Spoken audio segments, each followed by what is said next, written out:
the chant, the Saturday morning chant classes for 4 weeks. Hôm nay chúng ta bắt đầu cái Phật thất một giờ chiều nay. Thành ra sẽ ngừng cái lớp thiền sáng thứ Bảy này 4 tuần. And however, starting from next Saturday at 9 p.m., 8-9 p.m., đều từ thứ Bảy, tối thứ Bảy tuần sau trở lên. And we have a chanchi, which have meditation for the entire day, from 3 in the morning until midnight. Đều tối thứ Bảy tuần sinh giờ sẽ bắt đầu cái thiền thất là sẽ thiền mỗi ngày từ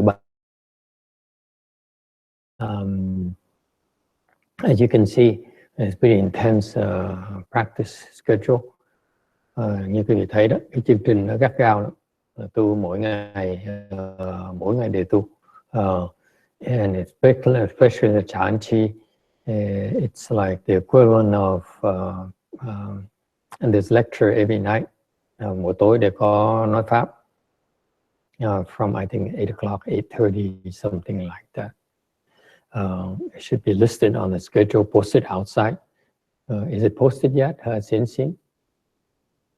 No, it will be posted outside. Chương trình tối nào có nói pháp từ 8:30, khoảng 8:30 trở đi. Thành là quý vị thấy chương trình nó rất là gắt gao.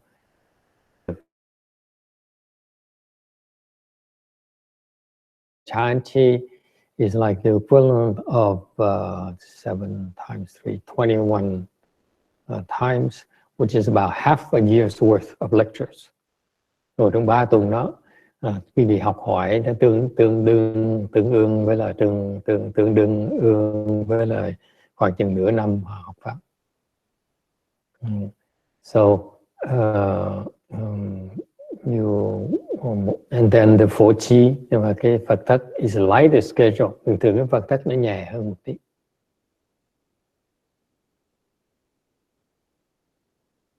We done by 5 p.m. About maybe 8-9 p.m. Buổi tối thì khoảng chừng 9 giờ, 10 giờ sẽ tu xong. It turns out that the Phổ Chi is also lighter because we haven't had the manpower to do the one last thing called the Great Transference. Thì ra cái Phật thất nó còn chưa làm xong hết, là tại còn một cái pháp gọi là cái pháp đại hồi hướng mà chưa có đủ nhân công để mà làm. A couple more, 3 more left from people to make it worthwhile. Cần 2-3 người xuất gia nữa mới bắt đầu làm cái pháp đó. So you see, as we have more manpower, we add more practices to help you out. Càng ngày có càng nhiều nhân tài thì càng đem những cái pháp ra để phục vụ cho quý vị. The difference between the Phổ Chi and the Chanchi is that the Phổ Chi usually is preparation for the Chanchi. Thường đó, cái Phật thất á, nó chuẩn bị cho cái thiền thất. It's a grueling schedule. It's very demanding on your body. Cái Phật thất á, nó bắt đầu nó đòi hỏi tu hành nó mệt mỏi lắm. Thành ra chuẩn bị cho cái gì for 1 week, and then as soon as you get used to it, sau 1 tuần thì bắt đầu thích nó rồi, then you realize the chanchi, you get so excited.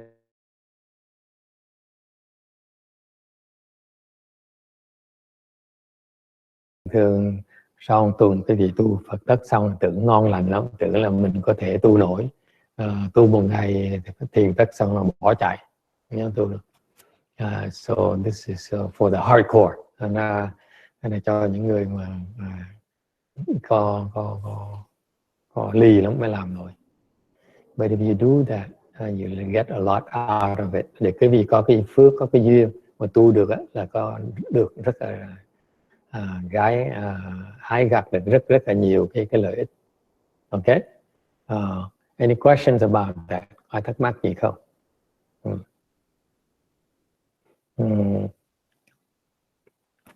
In the just like everything we do in this temple, như cái chùa này đấy, we are pretty hardcore practitioners. Chúng tôi tu gắt gao lắm.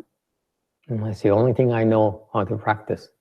Cách duy nhất mình thể biết mà tu thôi.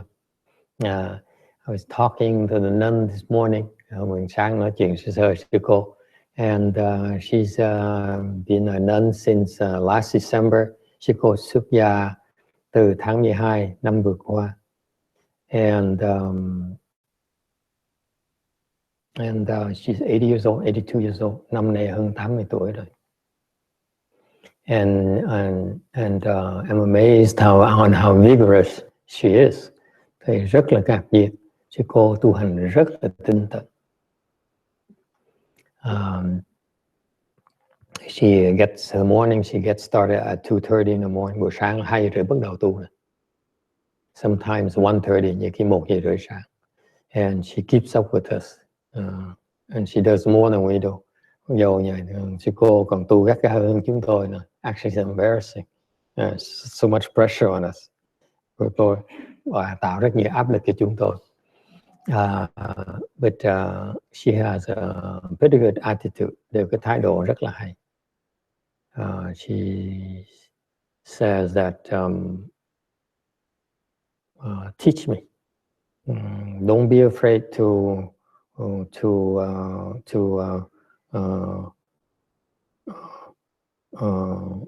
put me to work, to abuse me. Thì cô nói là thầy dạy đừng có sợ, đừng cứ bắt con làm việc đi. Đừng có sợ là con mất lòng. Okay.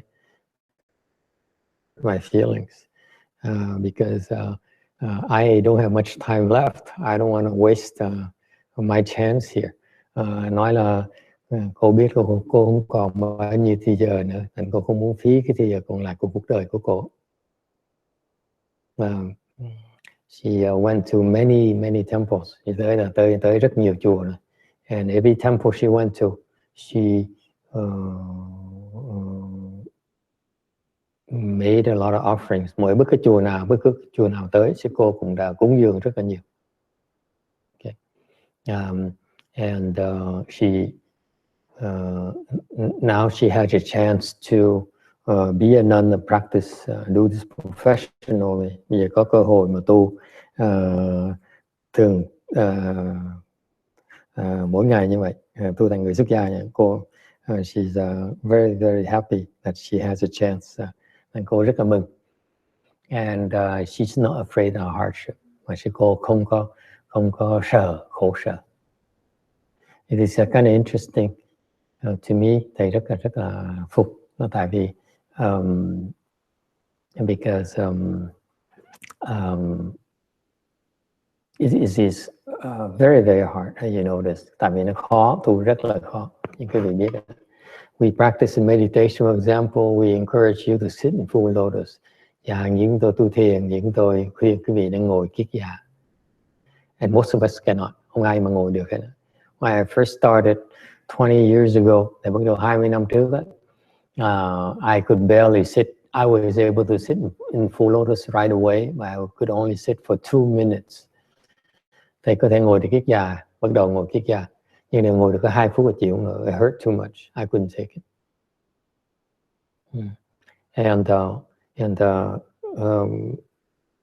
when after 10 years or so of practice, solitary practice,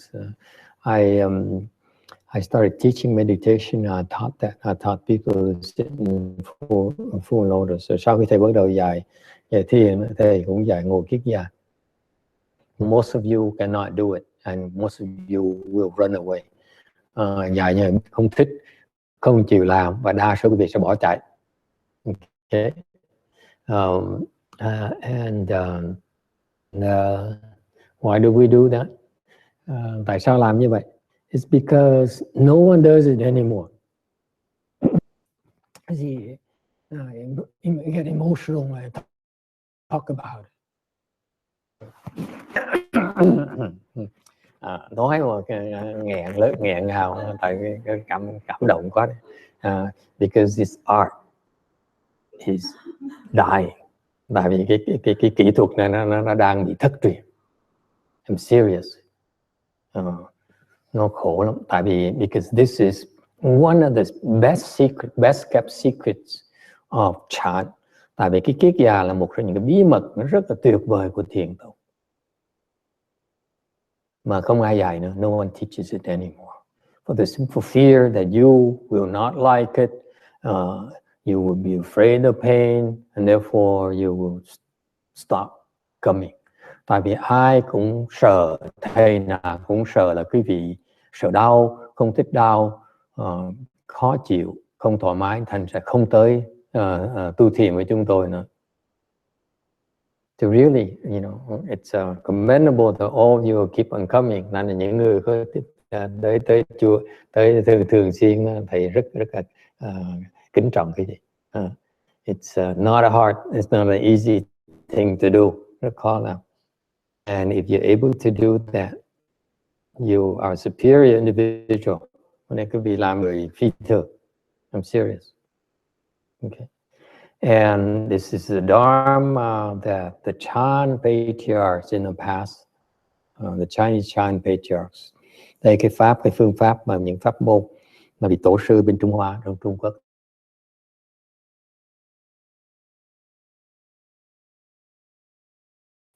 Help us improve ourselves.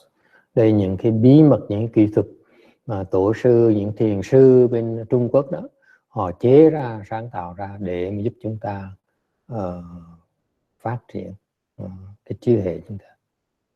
Okay.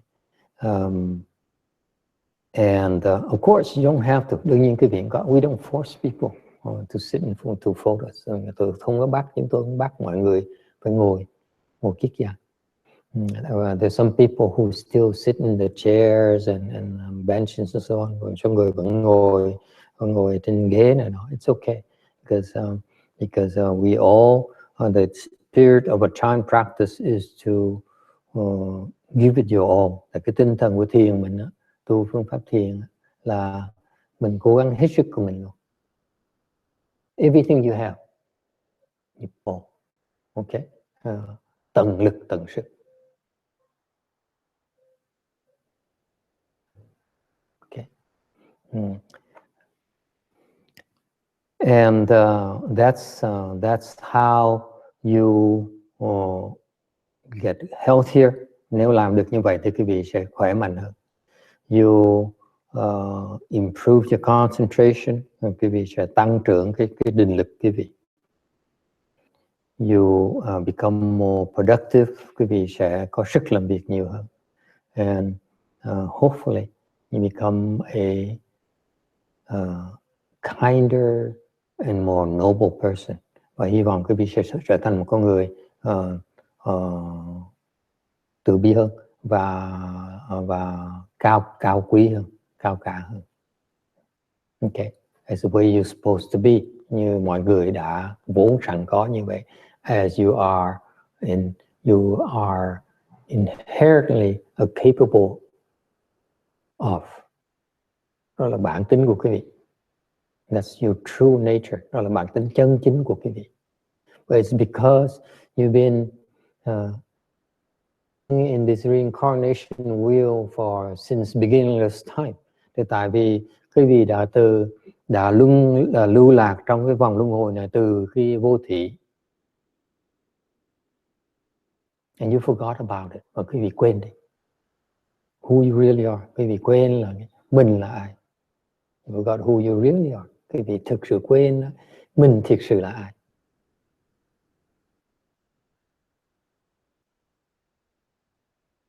Okay. In Buddhism, there's a concept of beginningless time. Phật giáo là có cái quan niệm là vô thị. When I first learned Buddhism and meditation, I didn't understand. Bắt đầu mà tu thì không hiểu cái quan niệm đó. It's an idea that we have been cycling through these various planes of existence. Từ vô thỉ có nghĩa là chúng ta là đã đi qua những cái vòng luân hồi. At some point in one lifetime về human, một lúc chúng ta làm con người, our human body, mất cái thân này, and then we ascend to the heavens, rồi sau mất cái thân người chúng ta lại sinh lên cõi trời, because of our good karma, là nhờ những cái nghiệp tốt. Just for example, ví dụ if you practice meditation, quý vị tu thiền, then many of us will have a chance to go to the heavens next lifetime. Những người mà tu thiền mà tu đàng hoàng thì thường kiếp sau họ sinh lên cõi trời. Okay? Yeah. Every time you meditate, mỗi lần quý vị mà thiền, okay, and you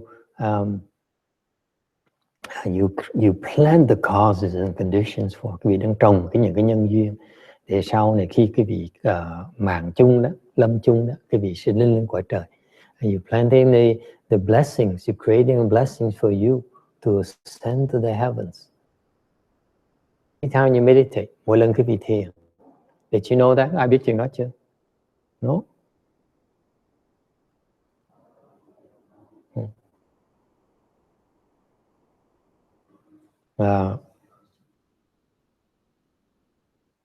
Yes? So we are Christian now. You what? We are Christian now. You're Christian now? The Christians too. They also, when they go to churches and they participate in their Christian activities, they're creating to ascend to the heavens. Như của bên công Thiên Chúa giáo, khi quý vị tới nhà thờ và tham gia những cái theo cái pháp họ tu đó, quý vị cũng trồng những cái nhân duyên để mình lên cõi trời. Okay. But our practices to be more efficient, would tend to generate more blessings. Nên để những cái phương pháp tu bên Phật giáo chúng ta đó, thì có tạo nhiều cái phước hơn cho quý vị, so that you can ascend to a wider range of heavens. Thành quý vị trong tương lai sẽ có cơ hội, có phước để mà cao hơn nữa. The Christians only aspire to ascend to the second desire heaven. Tại vì bên Thiên Chúa giáo người ta chỉ hy vọng là sinh về với cõi trời của Thượng Đế, là cõi trời rất là thấp. It's pretty low level heaven. Okay, and you get there usually by practicing charity. Thường khi mình lên đó, nó cõi trời bằng cách tạo ra làm cái chuyện từ thiện. So, for example, the Christians are very good at doing charity work. Thành ra bên Thiên Chúa giáo người ta chú trọng là làm chuyện từ thiện. When you do charity work, you are generating blessings to go to the heavens. Quý vị làm chuyện từ thiện, quý vị tạo cái phước để sinh lên cõi trời. Okay? So it's a matter of having blessings, creating blessings. Họ không hiểu rằng cái từ thiện chỉ là một cái phương tiện để mà tạo phước thôi.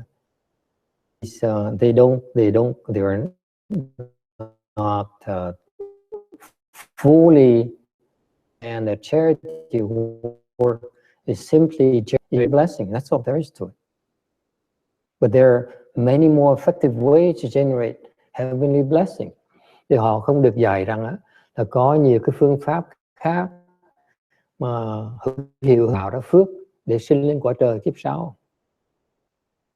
Many more, much more effective, much faster, okay, lẹ hơn và có hiệu quả hơn nhiều. Okay, so for example, doing chant is one much more effective way to generate blessings. Như mình thiền như vậy là tạo một cái phương pháp để tạo ra cái phước lên cõi trời, nó hữu hiệu hơn nhiều, effective. Okay, and if you practice chant properly, you develop the ability to go to the heavens yourself at the time of death. Thành cái vị nếu mà biết biết có một công phu về thiền thì cái vị có nhiều cái tự chủ hơn để mà sinh lên cõi trời khi cái vị chết.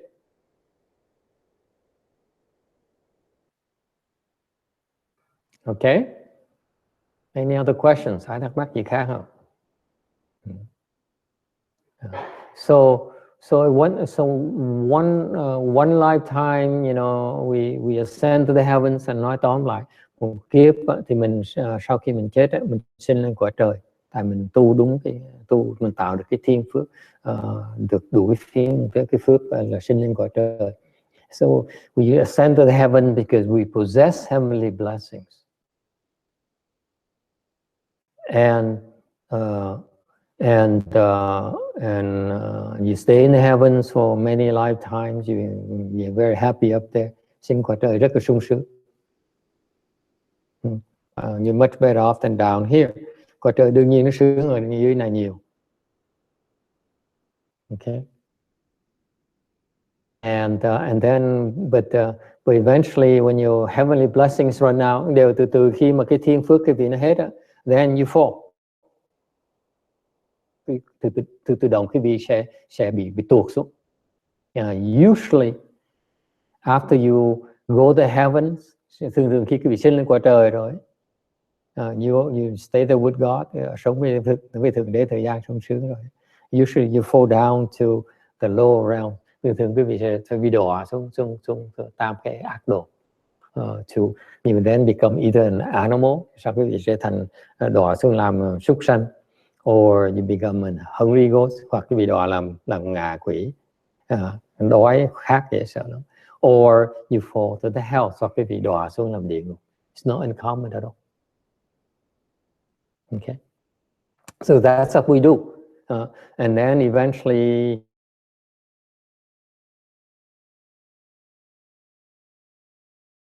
and then you ascend again. Rồi khi cái vị cực khổ quen rồi, dưới cái một thời gian lâu rồi, thì cái vị đủ duyên, cái vị bắt đầu trồi lên lại. So that's what we do. We cycle through all these planes of existence. Okay, thành chúng ta đã từ vô thỉ, chúng ta đã luân hồi lưu lạc như vậy đó. Since beginningless time, đã từ vô thỉ rồi. Yes. Practices chant in heaven. Trên cõi trời có ai tu thiền là không? Not I know, not the way we practice.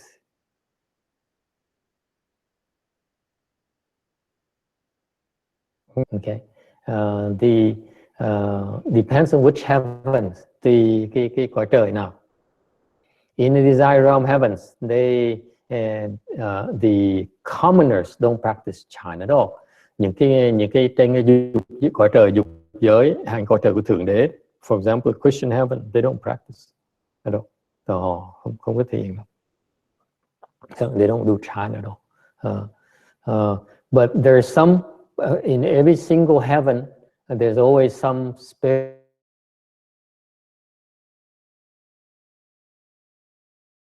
Những người rất là đặc biệt. These are special individuals they go there to practice. Họ tới đó, họ để what are they doing up there? Họ làm gì đó, tu gì đó. And they practice saving others. Có những người cõi trời trên kia rất là đặc biệt, họ tu thiền ở đó, họ tới đó được những cái thiên nhân.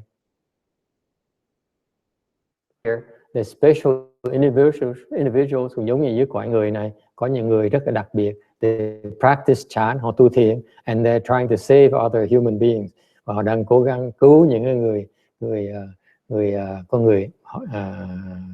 người khác. Does it sound familiar? It's everywhere in every single plane of existence. Thành ra trong một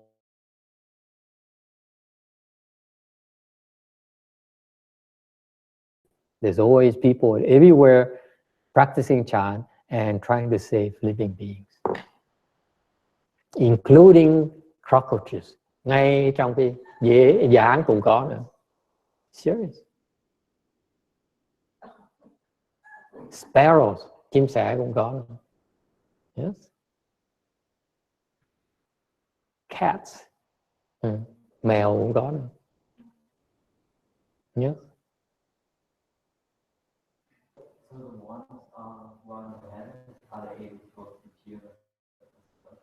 The one who go to the heavens, do they go to the Pure Land as well? Những cái người mà lên cõi trời đó, họ lên đi qua Tây phương cực lạc hay là không? Usually no.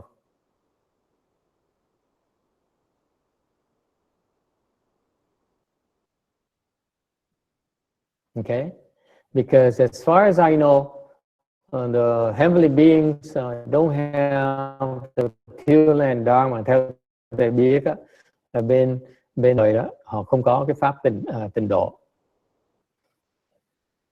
There's no temple that teaches them how to recite the Buddha's name or organize for chi for them.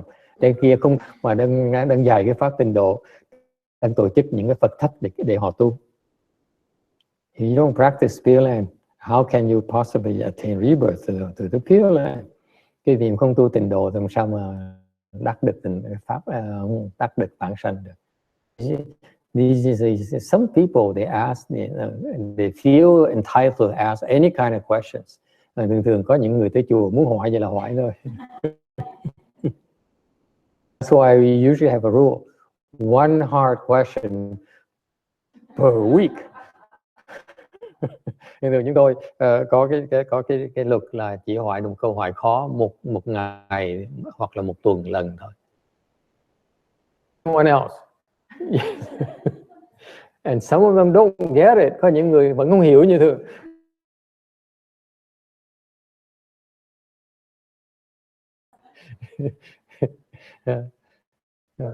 But we cannot lose our cool, do we?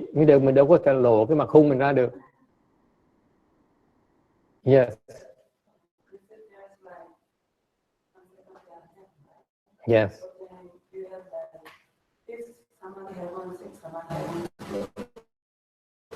Yes. All the way to eight samadhi. All the way to eight levels. Thành mỗi cái định lực đó, nó có một cái quả trời của họ. Okay. And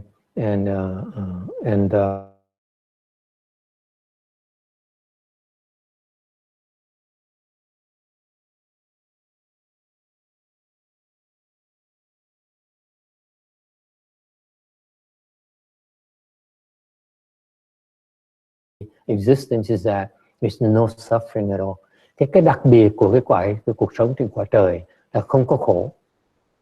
Okay. For example, ví dụ, okay,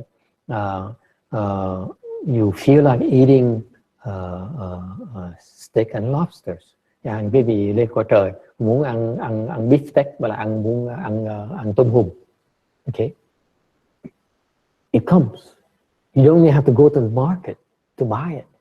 Tự động khi mình muốn cái thức ăn nó tới, cái gì không cần phải đi chợ nữa. You don't have to cook or hire a chef. Không cần phải nấu ăn hoặc là mướn cái ông đầu bếp tới nữa. So you don't need to.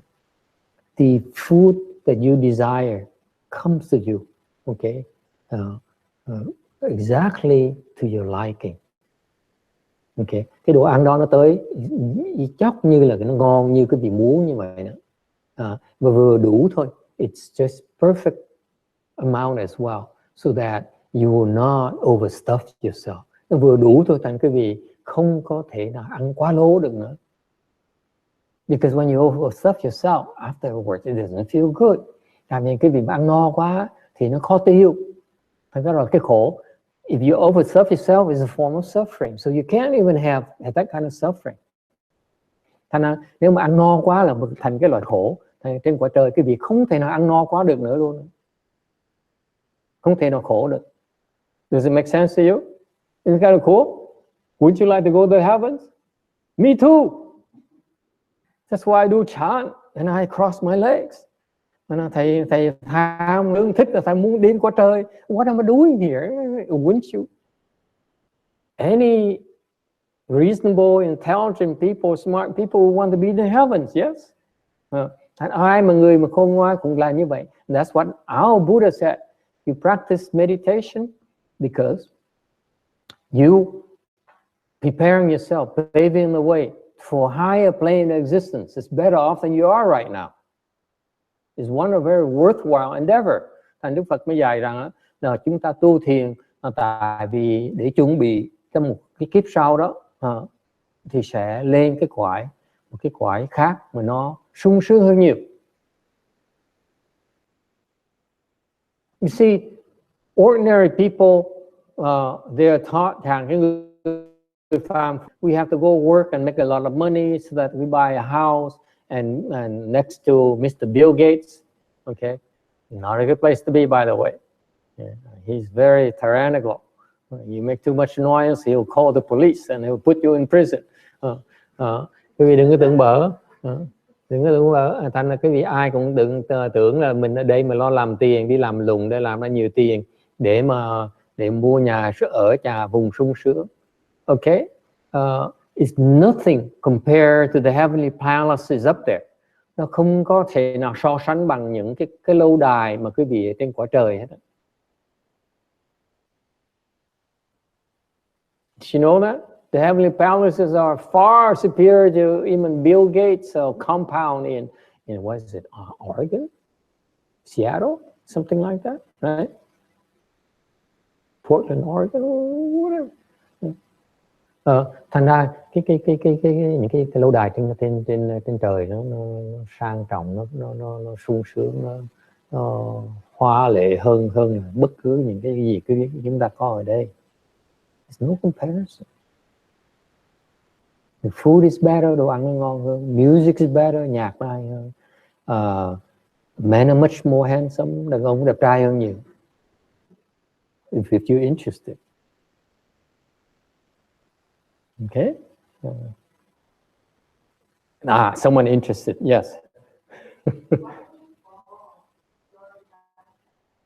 What? Tại sao mình bị đọa khi mình lên cõi trời? I don't know. I wish I could be there forever. Then is no, you know, then tại sao mình đọa? Thầy nói thầy đâu có biết được, tại vì nếu mà không đọa thì có gì mà there's no more need. Agree? Nếu mà không đọa thì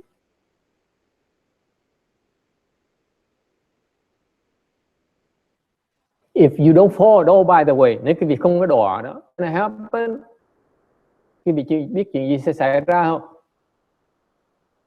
Anyone? I tell you the truth. If you go to the heaven, you stay there forever, like the Christians proclaim. Nếu cái việc lên cõi trời mà ở đó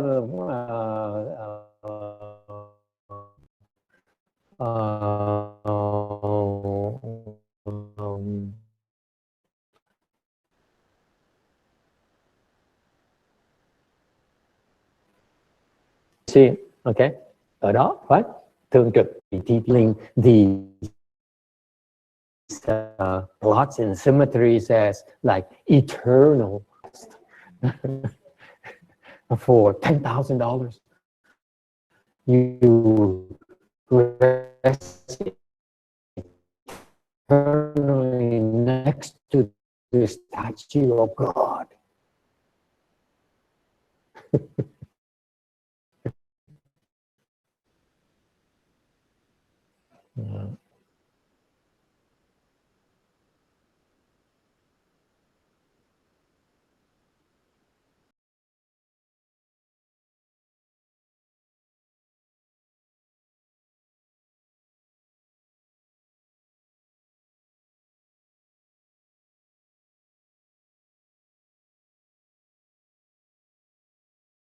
Because once you get up there, we know you're up there forever. We're going to charge you an arm or a leg for a class.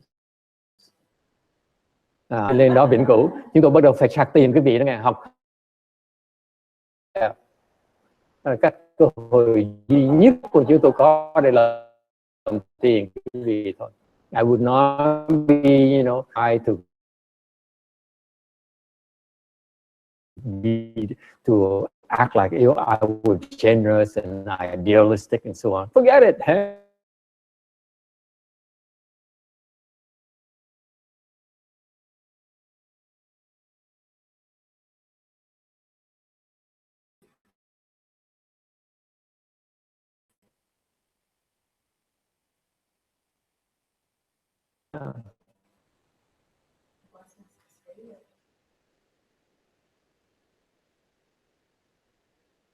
Nếu như mà nói gì chuyện xa đến cái việc tạo thêm phước, cái việc lên đó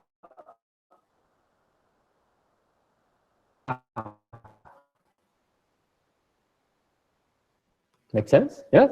So you go up there and then you say, "Ooh, I like it here."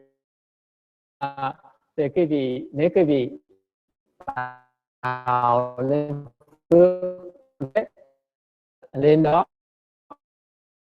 để lên đó rồi sẽ lên đồ để xử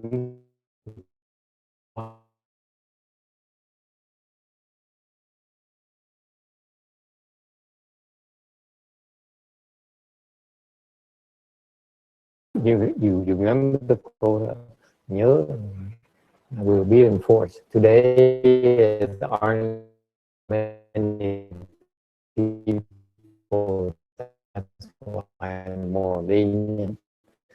Mấy người thầy so why is that? Why can't we go up?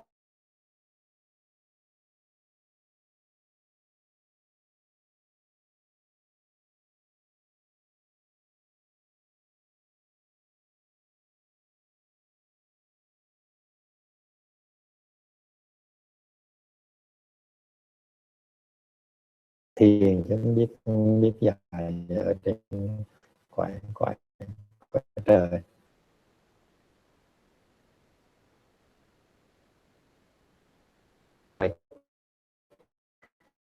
The class, advanced Chan class, heavy class.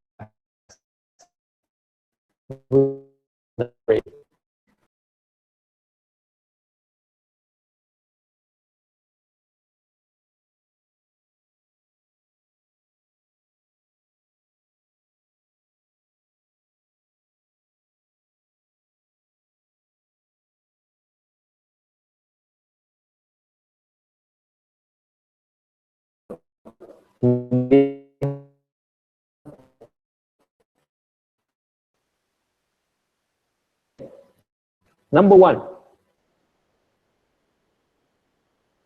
thứ nhất, cái thực tế của cuộc đời ấy, là cái vị không có tu trừ phi khi để mà tu. You don't practice chant unless you have a reason to practice chant.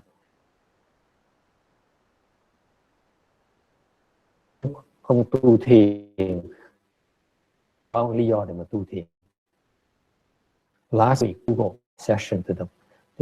Tuần này chúng tôi mới tới hãng Google để mà nói về thiền cho họ nghe, lần đầu tiên giới thiệu thiền.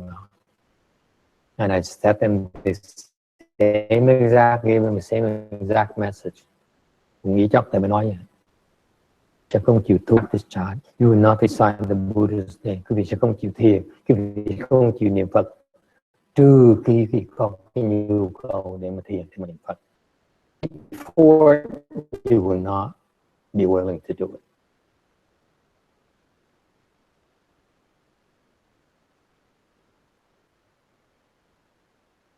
That's the reality of our cuộc sống là như vậy.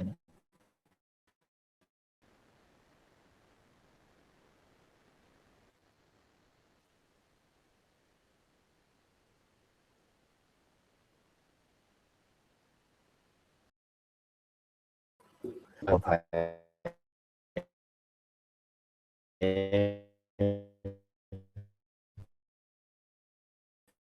người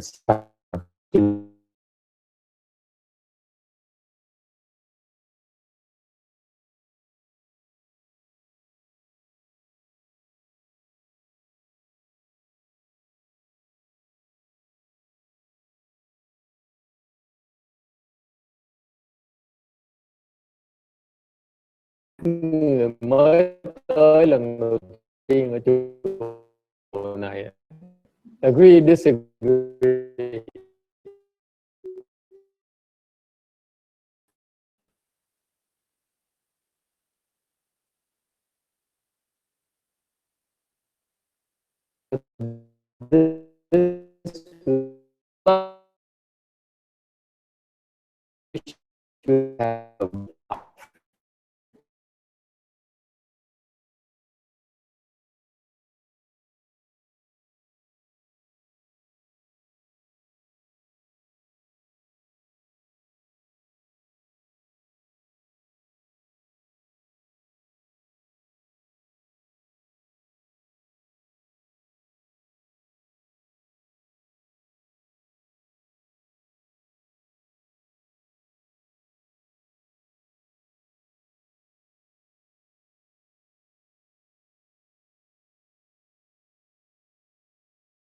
Three cafeterias. There used to be steaks and lobster, not anymore. Food. Người trước họ cho tha hồ ăn thịt bít tết với ăn tôm hùm. Ok. Nhưng đều có thể ăn từ 10 giờ sáng tới 2 giờ chiều. Think about it. If you have food like that, why do you bother? Going home for lunch, right? Or cooking or whatever, you see? So then themselves, okay. So for them to say, I have everything, I have money, I'm richer than you. Why do you want me to crush my legs and do a pain? What for? Tại sao tôi sẽ bằng làm cái gì? Khổ làm cái gì? Same thing in the heavens. They have everything. And they said, why should I cultivate? Quý vị sinh lên qua trời. Just think about this. You born to the heavens. Quý vị sinh lên qua trời. You pleasure. Quý vị sẽ thấy sướng thôi. At the very first moment you're born, until the okay, you only know pleasure. Ra chỉ thôi quý vị chỉ biết sung sướng thôi.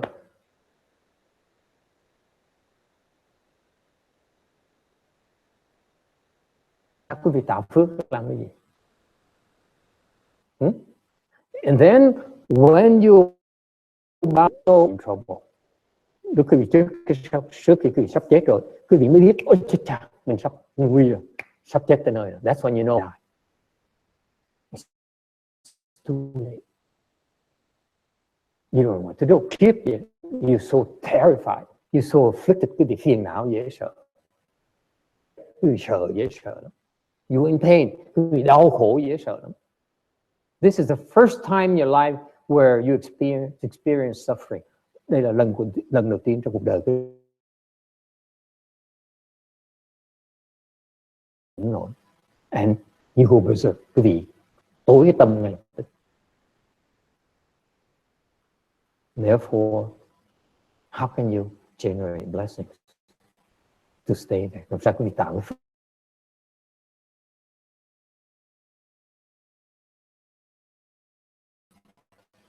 So point number one is that you don't know better. You go to the heavens, you will naturally enjoy your heavenly blessing. That's the way it is. Thành quý vị phải biết sung sướng và không biết khổ. Thành không chịu tu đâu. You're creating more blessings. Thành quý vị không thể nào nghĩ tới cái tư tưởng, that thought to create blessings, to continue this is a form of suffering. Therefore, it's not possible.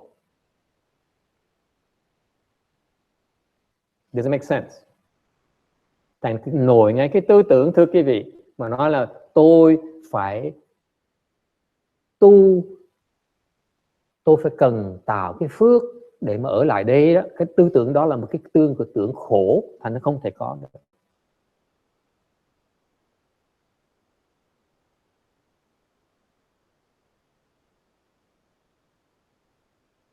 Cannot suffer. That's why that thought, I need to create more blessings, is a form of suffering, therefore it's not possible. Là nó không thể có được. All right? So far so good? Yes, every now and then you look out, you keep your head, you are up there and you feel like, oh, Master Yu Hua is teaching chant today in Lu Mountain Temple. Cái vị trên đó, cái vị nói, ngày này nghe nó ông Vĩnh Hoa ông dạy thiền ở Lưu Sơn Tự. Let's go there and take a look at what this guy is doing. Rồi cái vị nói, thôi mình tới đó mình chơi. Yeah. You appear there, right there, and you float in the air here, right next to me. Okay. Thì lên đây bay lơ lửng trên bên cạnh thầy. How interesting. And let me try it. Cái đi ngồi thử. So cool. Cái tới đây. Okay. You're creating more blessings. Yes. It extends your heavenly life. Và cái việc làm như vậy là sẽ tạo phước. It's only because you're lucky. Not because you have a need for it. Is it clear? It's possible. Ta nó có thể xảy ra cái vị như khi tới cái duyên khiến cái vị thiền, là cái vị tạo những cái thiên phước để có thể tiếp tục ở đó. Nhưng điều cái đó là cái chuyện lâu lâu thỉnh thoảng mới có đó thôi. But then on the other hand, to be fair, and we only have 7 more minutes, no more questions. Điều nhiều khi có nhiều trường hợp khác là cái duyên nó tới. Let's say you go and to Lu Mountain Temple, and we all practicing chant, doing our chanting, we suffering so much. Oh, this is suffering. Rồi cái vị chẳng cái vị nói là nhiều khi cái vị xui, cái vị tới Lưu Sơn Tự, trong lúc chúng tôi đang có Phật thiền thất, cái vị chúng tôi đang người đang đau khổ dễ sợ. Go Jenny có nói, sao mà nó khổ quá, sao mà đau quá, I'm hurting so much. And Jenny said, she's saying, I can't take this. And you being heavenly, khỏi thiên thần nhìn cười ngắt đó. Jenny is so stupid. Why is she doing it to herself? Cái cô ông thiên thần này mới nhìn cô Jenny nó nhỏ này nó dốt dễ sợ. Tại sao nó tự đầy đọa làm cái gì vậy? Đủ rồi. And that derision of chant right there, vì khinh thường một cái người đang tu thiền đó. What Jenny is actually Bodhisattva, mà xui đến cô Jenny là Bồ Tát. Yeah. Yes. Lỡ cô Jenny là Bồ Tát mà đang tu. Okay, and she's cultivating, she's practicing chant. Okay. And she's enduring pain, chọn đau khổ. And this heavenly being here laughs at her. Cái người thiên thần này chê cười cái cô ông Bồ Tát. You know what's going to happen to this heavenly being? Tù cho mà chết. He makes fun of chant, he makes fun of as a sage. Dám coi thường pháp môn thiền tông, dám coi thường một cái thánh nhân. Là chết ngắt. So you have these mixed cases where sometimes you generate more blessings, sometimes you generate offenses. Okay?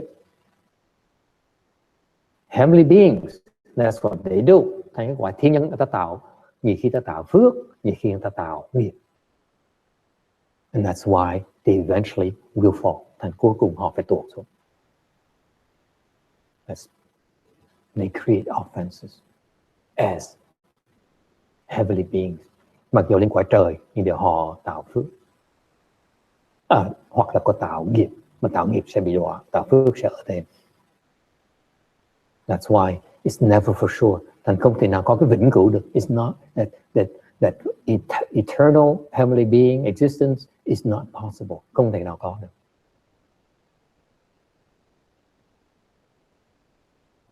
In closing, bởi vậy Phật giáo chúng ta, okay, in closing, the Buddha said you revolve like heck since beginner's time into this reincarnation wheel. Đức Phật dạy là chúng ta luân hồi từ vô thỉ trong cái vòng luân hồi này. Sometimes we're happy, sometimes we're miserable, and we're happy, miserable, bấp bênh, chìm nổi. Okay, and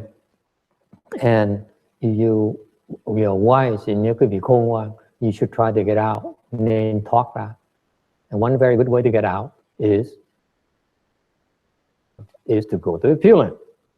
Một cách mà thoát được rất là hữu hiệu là sinh lên cõi tịnh độ. And I have a person who says that he watches me live every single time I speak Dharma. Có một người bạn đạo hữu nói là ông chuyên môn tới giờ thầy nói pháp là ông mở ra để ông coi live. Okay. He came last Wednesday, thứ tư vừa rồi ông đem tới. What happened to the statues we received? Where? Oh, right there. Okay. His name is John. He brought us that Bodhidharma statue right there. You see, on the altar. You see that? He got shipped from China. He bought it on eBay and was shipped to him from China. Ông thỉnh cái tượng này trên eBay và gửi từ bên Trung Quốc đem qua. So it's a Chinese style of carving. It looks very old. Kiểu khắc đời xưa. Nó cũ rồi. And so he decided to donate it to our temple, and we're very grateful. Ông phát tâm, ông cúng dường cho chùa, chúng tôi rất là biết ơn.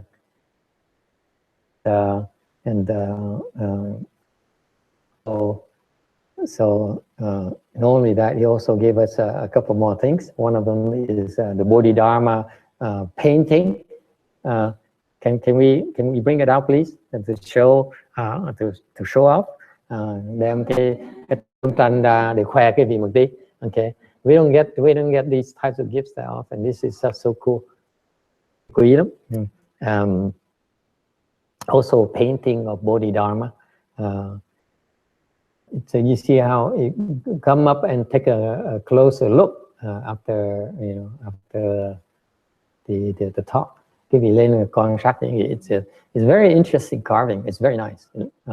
Trông rất là đặc biệt. In particular, it has apparently it has a as you wish pearl. Nhất là có một cái viên ngọc tên là ngọc như ý, hình như ngọc như ý. So it's very auspicious statue. Thành cái tượng rất là quý. And you see Bodhidharma granting you a wish, gặp cái tượng như vậy, lại ngài Bodhidharma xong xin cầu, khẩn cầu. So bow to that statue and make a wish and see if it comes through. Comes through, I get 15%, John gets 5%, and you keep the rest. You pay taxes, okay? We don't pay taxes. Cái vị tới mà khẩn vị mấy ngài Bồ Đề tượng về Đạt Ma mà được theo ý thì nhớ chia với chúng tôi. And you see this picture Bodhidharma also came to him as folded, and he got it restored and then framed. Is the Bodhidharma drawing Bodhidharma crossing a river on a piece of reed. This is what Chan masters can do. This is our patriarch can do. And quý vị thấy đây là cái hình của ngài Bồ Đề Đạt Ma mà đang đi qua sông trên một cây sợi lau, cây lau. Okay. He's showing off. He can go across the river on a piece of straw. Đi qua sông bằng that's called spiritual penetration, hoặc là thần thông. Okay, Master Shin Hoa can fly. Ngài Thiện Hoa có thể bay. Okay, you know, stuff like that. So that's what Chan practitioners, once they get a certain level, they're able to do that. Đến cái thiền tông, cái vị tu đang tới một cái trình độ nào đó có thể có những cái khả năng như vậy. So anyway, so this is my when I received this, I'm very grateful. Khi thầy nhận được những cái quà này, chúng tôi rất là cảm động. It's like I've been teaching his Chan for the last 11 years. Thầy đã dạy cái thiền tông, phương pháp thiền tông của ngài Bồ Đề Đạt Ma đem qua nước Trung Quốc đã hơn 10. Now we have a chance to welcome him officially to our temple. Nên bây giờ có cơ hội để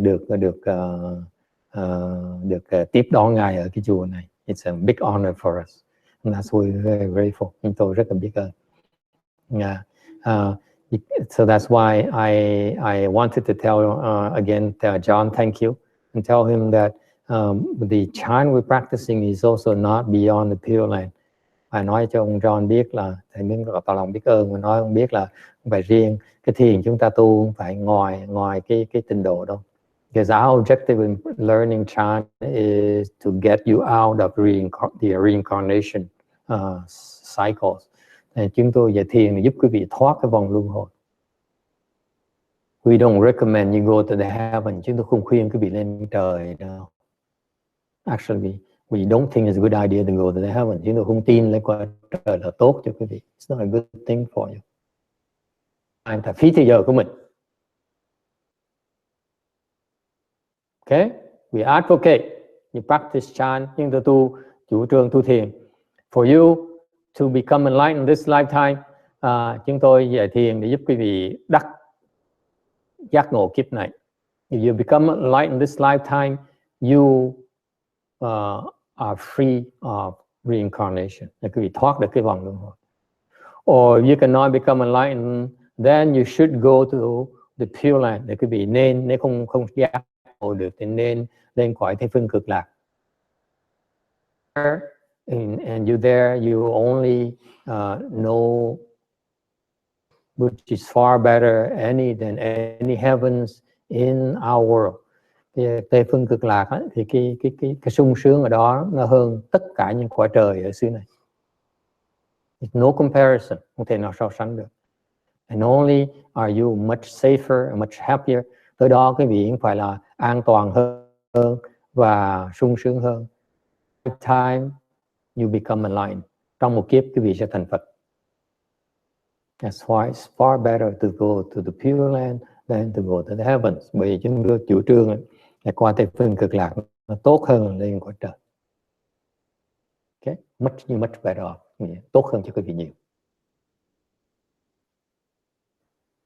Any questions? Có thắc mắc gì nữa không? Alright. If not, then thank you for coming. Stop here and go to lunch. Quý vị đi dùng trưa. Or we still have acupuncture. Đều vẫn còn chăm cứu như thường. Not, is it this weekend? 4:30 in the next day. Okay. All right. Okay. Thank you.